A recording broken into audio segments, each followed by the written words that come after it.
G'day humans, welcome to the safe space for dangerous ideas. And I can't quite tell this week which is the more dangerous of the following two opposite ideas. Either that American foreign policy is a force for good in the world, or that America is on balance a global tyrant that does more harm than good. Certainly depends where you're sitting, where you're standing, how proximate you are to American bombs, how proximate you are to American populism. Something's obviously happened on the American right in recent years with the rise of Donald Trump and the Make America Great Again isolationist movement. It remains to be seen in the next Trump administration whether or not they actually are as isolationist as Donald Trump seems to indicate at his rallies, or whether they pursue a traditional neoconservative line on American foreign policy. But one man who has been consistent for decades in his searing critique of American global power is Noam Chomsky. Now, Noam isn't doing interviews. He's in his 90s these days, but he has written a book with an enthusiastic and articulate young socialist writer named Nathan Robinson, who is today's guest. He's the co-author of the Noam Chomsky, Nathan Robinson book, The Myth of American Idealism, How U.S. Foreign Policy Endangers the World. Look, the book presents a litany of cases for why America doesn't just blunder, but is a force for tremendous bloodshed and calamity all over the globe. And I was really less interested in plumbing each of those examples because I think Vietnam and the Iraq War sort of speak for themselves, and more interested in Nathan's ideas about socialism, about Bernie Sanders' form of populism versus Donald Trump's form of populism, about whether or not what America and the West is doing in Ukraine and supporting Ukraine and standing up to Vladimir Putin is inconsistent with the ideas that he articulates in the book, or somehow consistent with it, what a rules-based world order looks like, what Medicare-for-all could look like in the United States. Look, this is a wide-ranging, albeit fairly brief conversation with an interesting socialist thinker. Nathan founded the progressive magazine Current Affairs, of which he is currently the editor-in-chief, and he's the author of Why You Should Be a Socialist. Please enjoy Nathan Robinson. How are you feeling? Have you been doing a lot of press? Yes, you. Now we're talking. We're live. I feel good. I always feel amazing. Yeah. I'm a good feeling guy. I'm a good feeling guy. How are you feeling about a second... Constant positive good... Oh, right, Trump is president. A second Trump turn. I mean, you can take that wherever you want. We're not thinking about that so much. We're setting that aside for the moment. That's a problem for tomorrow. Mm-hmm. 2 months from now. 3 months from now. Yes. Well, at least it won't be a problem for January 6th, because he'll be happy. January 20 whatever. January 20-something. Well, that's the thing. All of the election fraud. Yeah, there was no fraud anymore. No, all of a sudden, now we don't have to deal with any of that stuff. Totally clean. Because it turns out our elections are nothing great. better than the American electoral system. Oh, my God. It's spotless. Just turn on a dime. What happened, Nathan? What happened? Yeah. Well, I mean, I think that a lot of people could see what was happening in real time. We read an article a month before called "Is Kamala Blowing It?" Nearly called it "Kamala is blowing it," but we thought, oh, we don't know. Maybe she's not. Maybe she's not. Isn't there a rule in journalism that anytime a headline asks a question, the answer is yes? Well, yeah. So she did. She blew it, and I think a lot of people have sort of converged around the diagnosis that the Democrats are not inspiring people, that they have failed to offer ordinary people solutions to their problems, that they have sort of hectored them and told them, actually, you're doing great, even if you don't think you are. And, oh, look at the other guy. Look how terrible he is, which is true.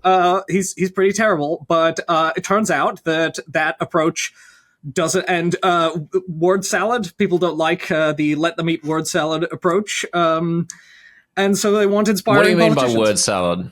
Well, I mean that if you asked Kamala Harris a question, oftentimes it was unclear what, in simple English grammar, the meaning, the content of the answer was. I mean, she had some infamous answers. You could go back and look at some of the answers and try and figure out, what is she saying? Well, usually when she was asked about Israel, she would say things like, well, of course, we very strongly believe in the tragedy of the situation, which is deeply sad. And you're like, well, okay, but what is United States policy going to be?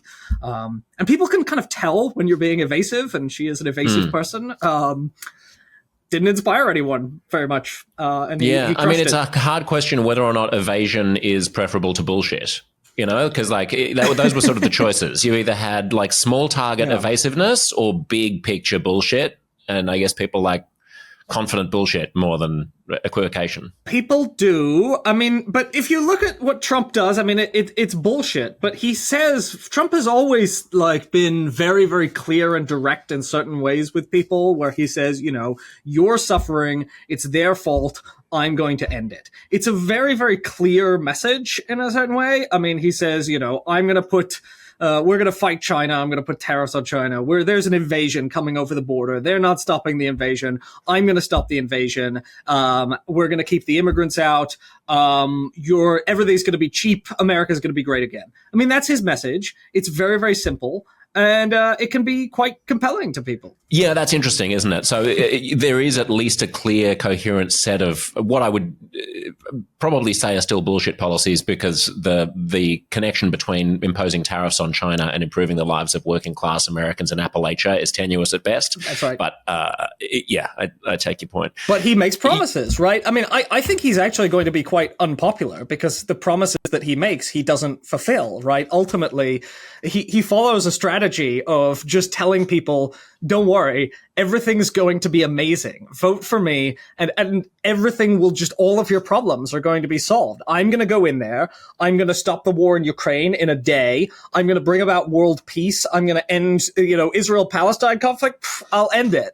And now he's been elected, so now he has to do those things, or people will notice that the things he's promised he will do for them are not being done. Right, but I mean, some of those things are reasonably easy to do if you betray your principles. Like ending the Ukraine war in a day is easy if you betray you just Ukraine. Go, okay. It's like, it's not actually, please it's not take hard Ukraine necessarily. Yeah, it's exactly.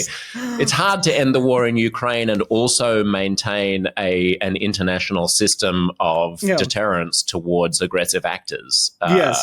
Which brings us, I guess, let's start talking about your worldview then as well, because I think one thing that's interesting about this moment on the right is that, and, just to jump in with your thoughts here, but it's clear that the neoconservative era is over in America, at least for now, and that the sort of pro-democracy, George H.W. Bush, Brent Scowcroft, Colin Powell, David Frum vision of a robust America standing astride the world stage and bringing democracy to its peoples, combined with low taxes at home and an evisceration of the welfare state, that is not what the Republican Party is selling anymore. And in some ways, the Republican Party has swung to be more left-wing, more populist, doesn't talk about cutting Medicare, doesn't talk about cutting Social Security, doesn't talk about aggressive foreign interventions. What do you make of that shift? I mean, I do think that, you're certainly correct that there is a massive, massive shift in Republican rhetoric, in that Republicans, it kind of shocked me to hear Republicans say the Iraq War was a disaster. Republicans didn't say it. A man said it, and his name was Donald Trump. Yeah. And then he was so popular that all the other Republicans just jumped on board. Yeah, that's right. But to hear someone like J.D. Vance, talking about the disaster of to sounding kind of like Noam Chomsky sometimes, it has been very, very strange. The question of whether the distinction is substantive rather than rhetorical is an interesting one, because a lot of the people, Trump has just announced that he's appointed the Fox News host, Pete Hegseth, as his defense secretary.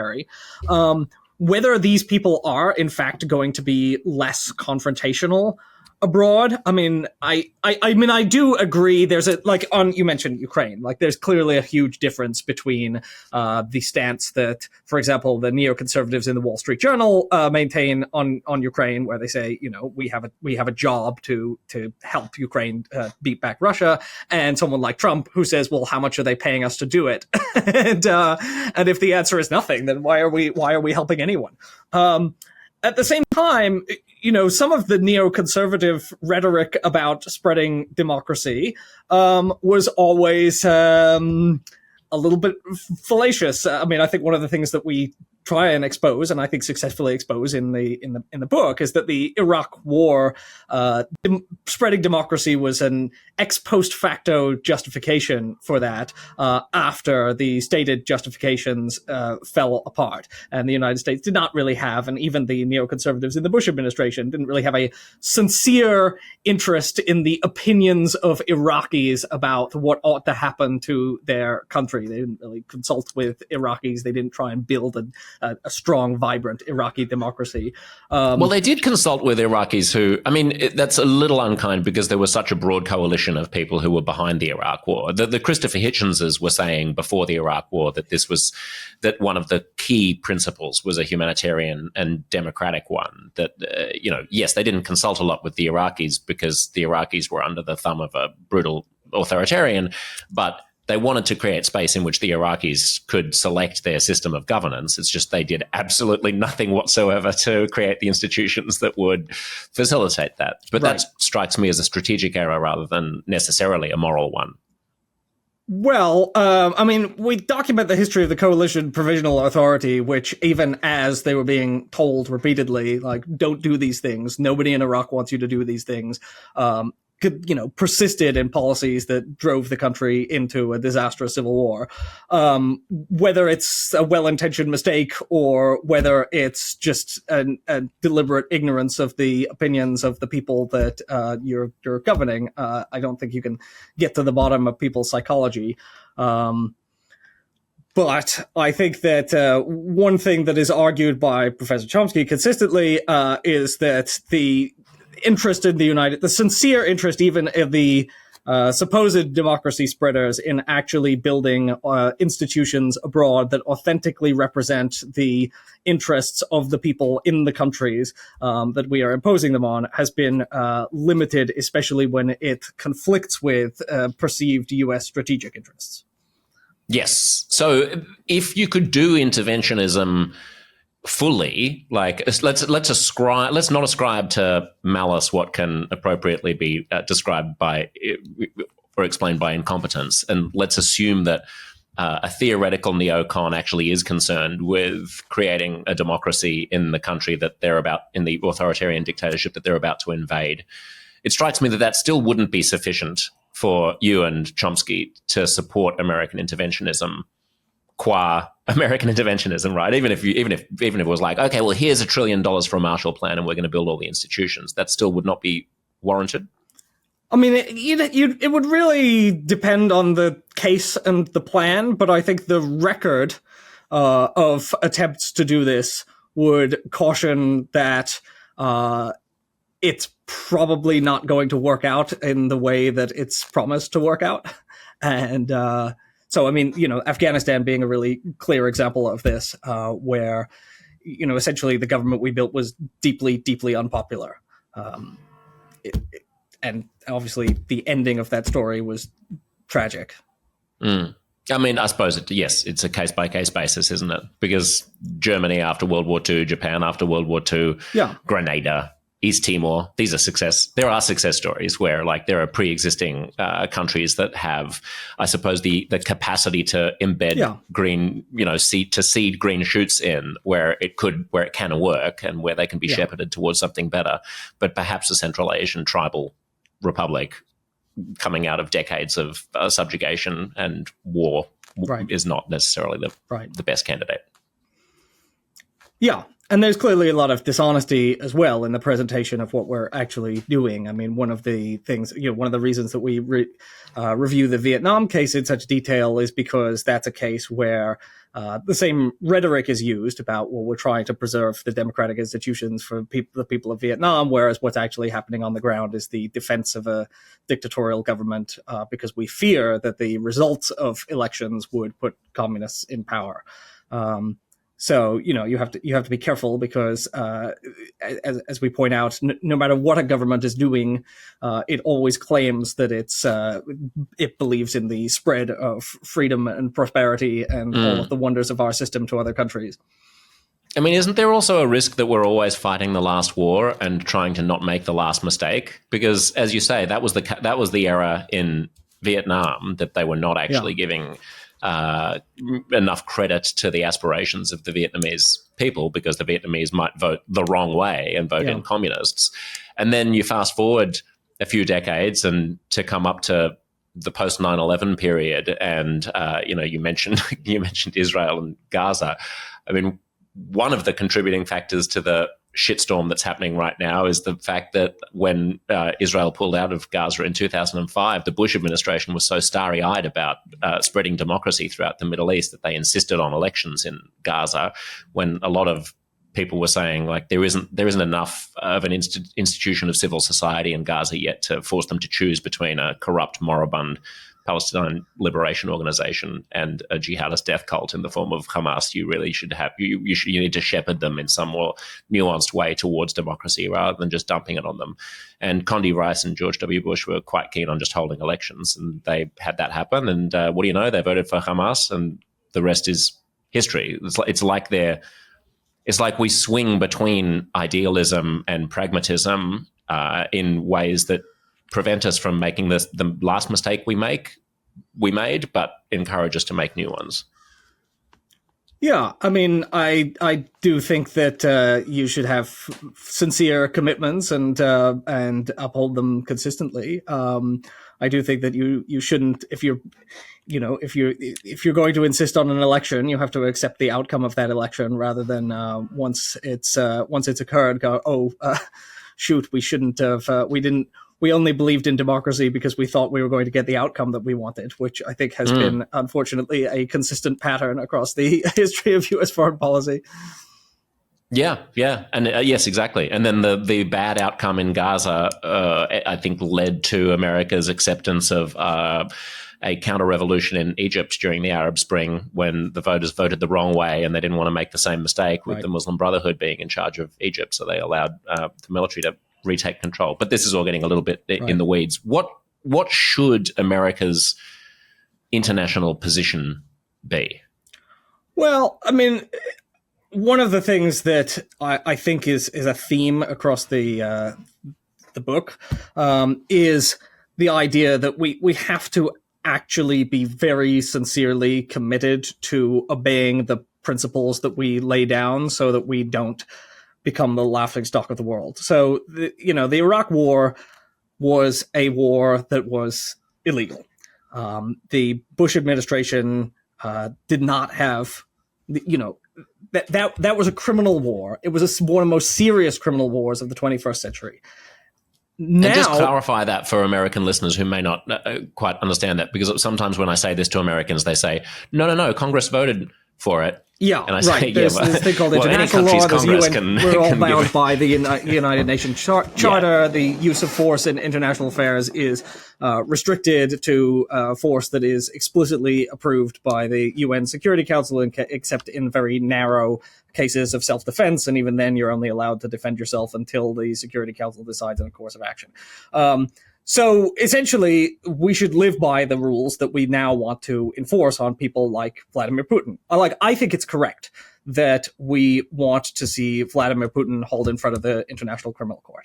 But what we have to understand is that a lot of the rest of the world would like to see George W. Bush and Dick Cheney and Donald Rumsfeld hauled in front of the International Criminal Court to account for what they saw as a blatant U.S. violation of the rules that we lay down for others.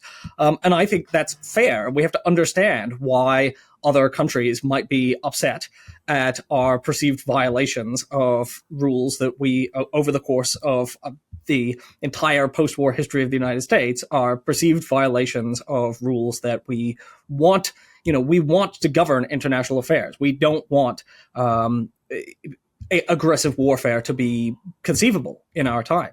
And so we really have to lead by example. And too often we have not led by example in a way that suggests that the principles themselves are just a rhetorical cover that are used by power-seeking countries to justify their behavior.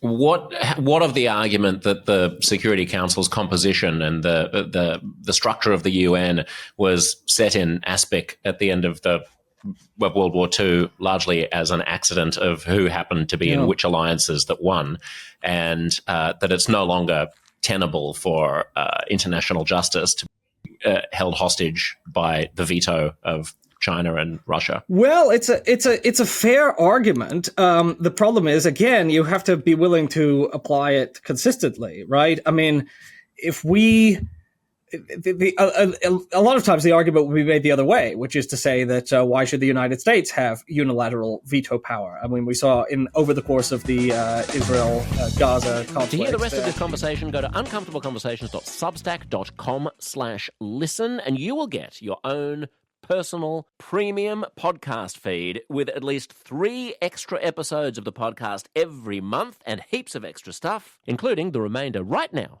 of the fabulous conversation you've just been hearing. If it was worth listening to this much of, don't rob yourself of the rest. Pull out your phone right now and search for Uncomfortable Conversations on Substack.